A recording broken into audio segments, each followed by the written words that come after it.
Hi everybody, it's raining. I was going to cook something out on the offset smoker today.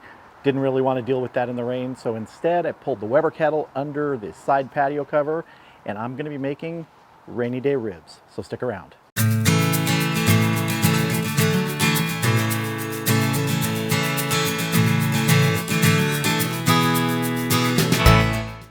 It's a little after 1 in the afternoon.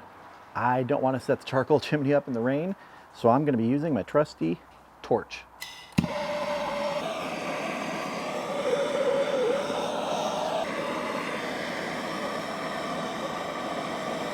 You can see that I have a mix of charcoal that was previously used and smothered. It still has some life in it, and some fresh charcoal. I'll add fresh charcoal as we go along today too.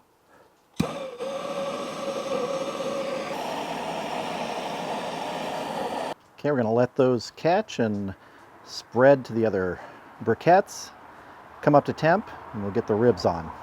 The ribs I'm going to be doing today are baby backs. They were originally going to be done on the offset, but with the rain, like I said, I'm moving them to the kettle. Going to be doing a simple rub on those with some brown sugar, paprika, garlic powder, salt, pepper, and going to be using the rib rack to hold them vertically on the kettle. I find that works best on the Weber Kettle to keep them in that sort of vertical sandwich position. You can adjust them and move them around. Plus, there's not a lot of real estate on the 22.5-inch model of Weber Kettle. There's enough, but using that rib rack really does help. So now let's get that simple brown sugar rub on these ribs. So I've got these 3 racks of baby backs. They've been trimmed, the membrane's been removed back here, and I'm just going to get the rub on them using my nice black nitrile gloves to keep one hand clean.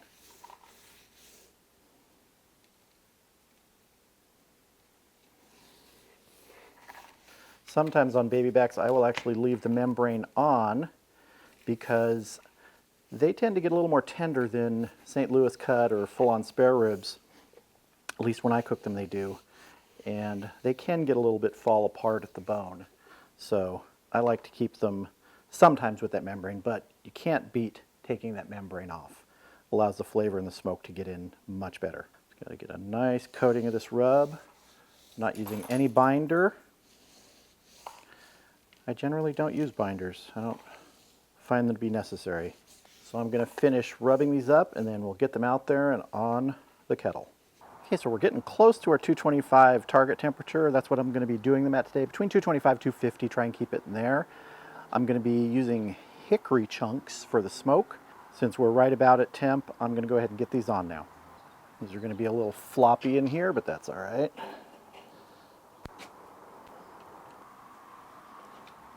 Now there's not a lot of space between them right now, but as they start to tighten up, there will be. Space will open up, and we'll adjust them as we go along here. What I need to do now is get a chunk of that hickory on the charcoal. I'm going to start with a couple smaller chunks.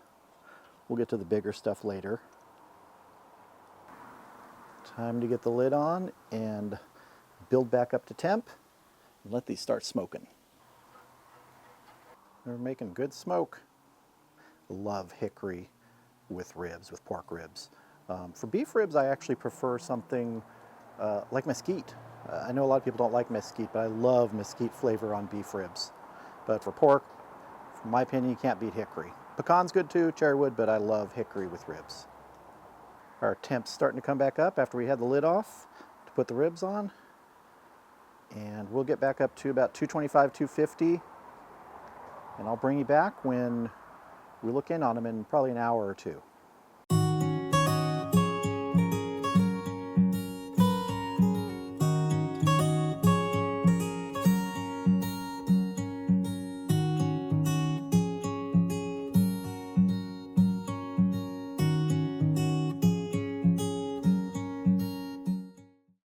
All right, it's been about a little over an hour, probably closer to an hour and 15 minutes. We're holding temp right around 235 right now, but I want to knock some of the ash off the charcoal that's in there and put a little more hickory on. Hey, I like the look of those ribs. One thing that's important when you're using a briquette holder like I have here, I have the Weber briquette holder to contain the briquettes on one side of the kettle. You can put them on both sides if you want. It comes with 2, but I'm just using one side right now. Is after a while you want to make sure you knock any of the ash off. It helps keep the airflow coming up from the bottom through the briquettes to keep them burning well. All you do with that is you shake the briquette holder. Yeah, you're going to get a little ash up there on your food, but you know what? It's barbecue. I'm going to add a couple more briquettes, probably 3. I'm going to go a little more. I'm actually going to go 5 briquettes because I want to keep this going without having to check it for a while. So I've got those briquettes there, and I'm going to add my hunk of hickory down in there. Now while that hickory gets going, I'm actually going to rotate the ribs. With only 3 racks on here, this is easier than if you had everything full. All I'm going to do is take this front rack, try and keep it, there we go, just move that to the back for a second. I'm going to move the middle rack up to the front, and we're going to move the back rack to the middle.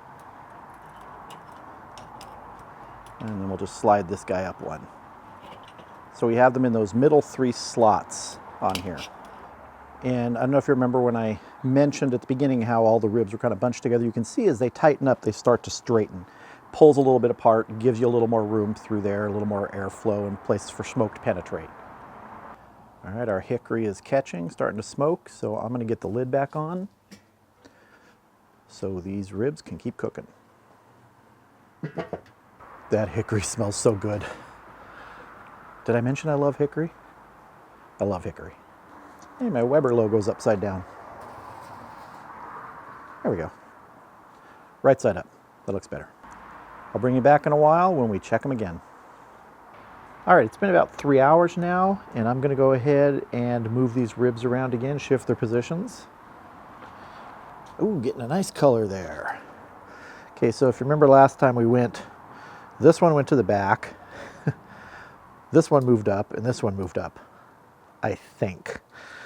I don't have time to review the video, but I think that's what it is. So this one is gonna go to the back, and this is gonna go to the front.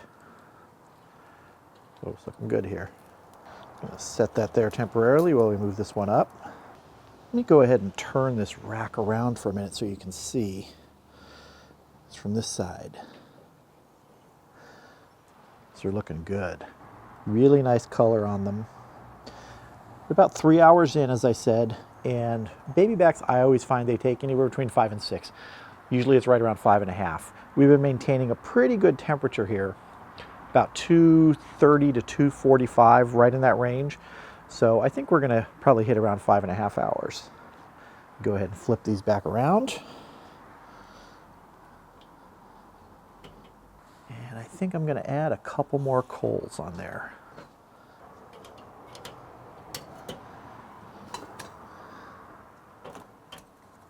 Shake it a little bit, get some of that ash down. I'm gonna go ahead and get the lid on here and let it keep cooking. Yeah, we got a nice rain going here. And I'm about to check these ribs, just take a look at them. It's been just about 4 hours now. Want to see how they're doing? Let's have a look. Those are looking really good. They're getting that even deeper mahogany color. Let me turn the rack around. Can't really take camera on the other side because there's rain over there. See, we're getting nice color on there. See how these are doing. Yeah, still a little tight. Bones are pulling away, or meat's pulling away from the bones. You can see in some of the spots here. Starting to pull away there. Just a little taste. That's good. So, yeah, I'd say we have probably at least an hour to go. So we're just at 4 hours now. We're going to hit 5. So it's probably going to be 5.5, just like usual when I do baby backs. I'm going to add a few more coals so we can keep this fire going nicely. I think we're doing good there now. It's looking good. Going to flip this rack back around and keep them cooking. Actually, you know what? I think I'm going to leave the rack facing this way for the rest of the time. Now, I haven't spritzed these or sprayed them or anything, and I'm not planning to. I just want to do these completely naked the entire time. All right, I'll bring you back probably when they're done.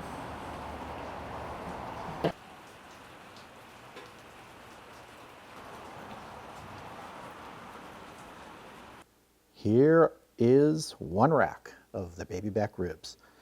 They took just about 5 hours. They were basically falling apart when I checked one, lifted it up, and just broke in half. So let's cut into these here. Ooh, looking good. Oh yeah, they're tender, all right. Yeah, they're kind of falling apart there. I don't always like falling apart, you know, off the bone, but these look pretty good, so I'll live with it. Time to taste. Okay, time to bite in. Oh, look at, can you see that? It's just like falling apart, but that bark is so good looking. Let's see. Oh, wow. This was no sauce on it. Oh, man. I think you could eat this through a straw. It's so tender. Oh, wow. Completely falling off the bone when you bite into it. I think I just cleaned this bone in a taste test. Look at that. That will do. That definitely will do. These are some tasty ribs, and I sure hope you enjoyed watching me make them on the Weber Kettle. It's fun to smoke on the kettle grill sometimes. You can really get some intense flavor with that smoke just being contained in that small area. And boy, that hickory on these ribs is just perfect, especially with that sort of sweet brown sugary rub. If you did enjoy this video, please give it a like. It sure does help. And if you want to see more videos like this, make sure you hit subscribe and click that bell. That way you'll get notifications whenever I put out a new video. If you're interested in any of the items I used in this video, I'll put links in the description below. That way you can check them out yourself. Thanks for watching. Hope you have a great evening. I'm going to dive into some more of these ribs. I'll see you again soon. And it's just like fall off the bone. Oh, really good. Wow. Is it wrong to just like rip from the ribs and eat? This is good.